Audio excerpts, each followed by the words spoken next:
Holy War X is a new Roblox game currently being developed by AlphaX, a YouTuber and Roblox game developer. Make sure to subscribe because only about 20% of the people watching this right now are actually subscribed. And let's get into whether or not Holy War X is worth buying. So first of all, there are two tiers of tester currently available and one tier which is currently not available. Premium tester, regular tester, and early access.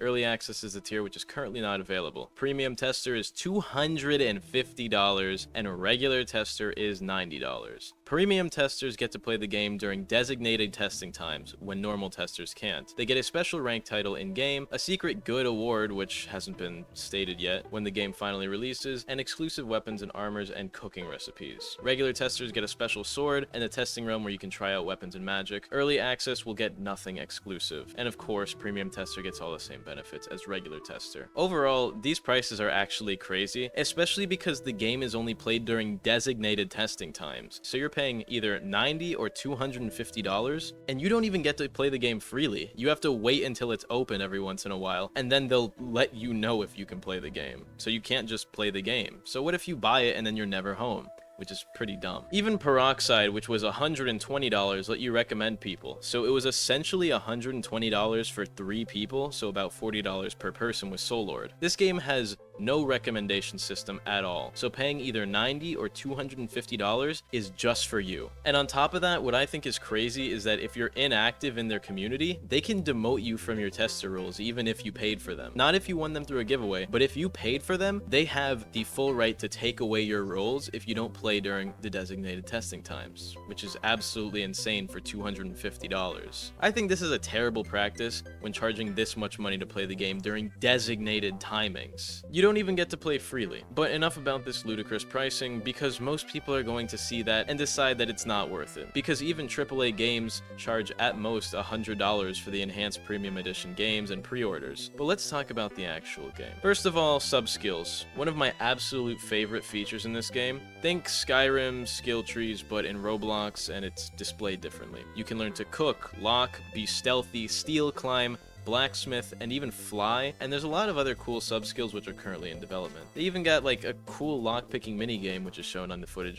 right now. Overall, the sub-skills are really cool, and the fact that you can learn multiple and just like min-max your character for all the non-PvP stuff is actually a really cool system. But there are also mounts which you can ride, which is pretty cool. The mounts overall are of varying quality, and we haven't seen most of them, but what we have seen is the models look pretty good, and I think that most of the models in this game are really nice, which is why next we'll be talking about the aesthetic features. Easily at least an 8 out of 10. Some people might not like it because it's kind of hyper realistic and doesn't fit Roblox, but I don't think anything should fit Roblox. I think if it doesn't fit Roblox and it looks really good, that's an achievement, and you guys shouldn't be saying, oh, it doesn't look like Roblox, so it's bad. Even though it's not supposed to look like Roblox, it's supposed to look like its own thing. That's the entire point of making highly specialized models. Anyway, the map looks great, the animations are pretty good, the modeling overall is amazing. Like, look at these creatures and tell me this even looks like Roblox anymore. Your laptop is gonna explode upon rendering a pogging shark. Even the ships look really good. They have Skyrim armor and it looks great. And about the animations, these guys have advanced fishing animations. Like, bro, they did not have to go this hard for fishing, so imagine how hard they went on everything else. Like, look at this. This is the tutorial boss fight.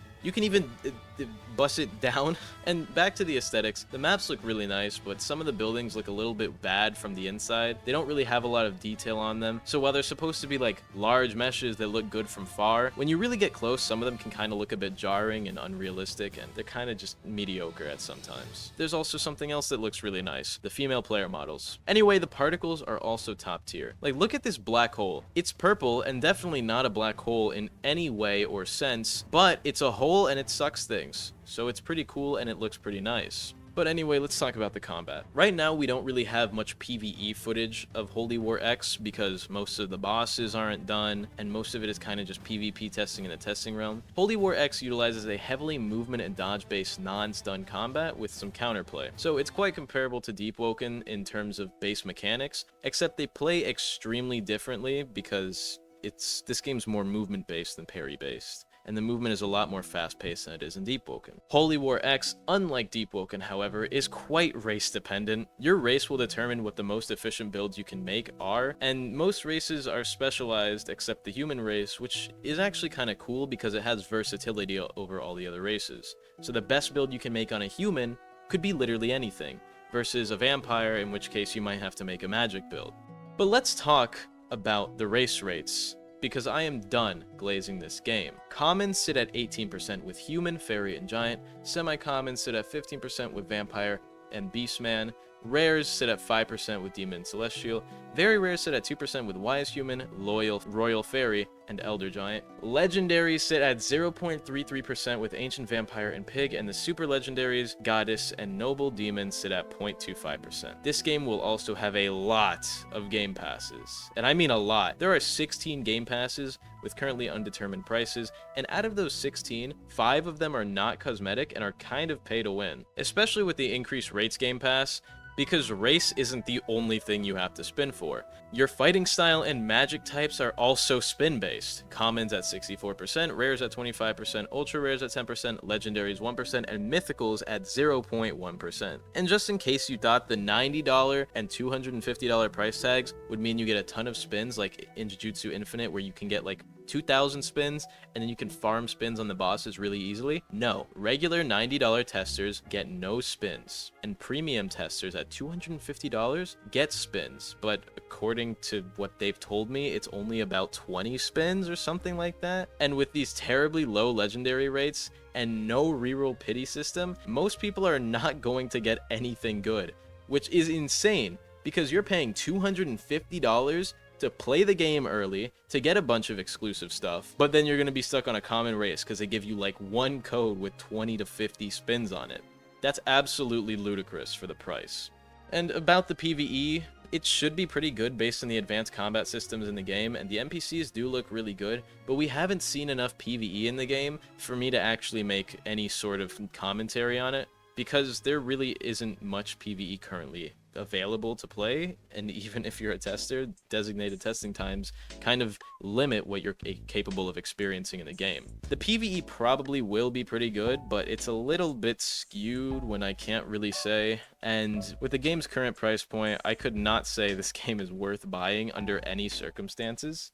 And regardless, I don't think I had to say this for you guys to agree, but yeah, the game is not worth $250 or even $90 in my opinion. I think $30 is a fine price for tester as long as you don't live in a country where the conversion rates are going to screw you over. And the reason why I think this is because AAA games are $60. Well, actually, they're starting to reach towards $70, so let's add a $65 mean. And then enhanced editions are around $100.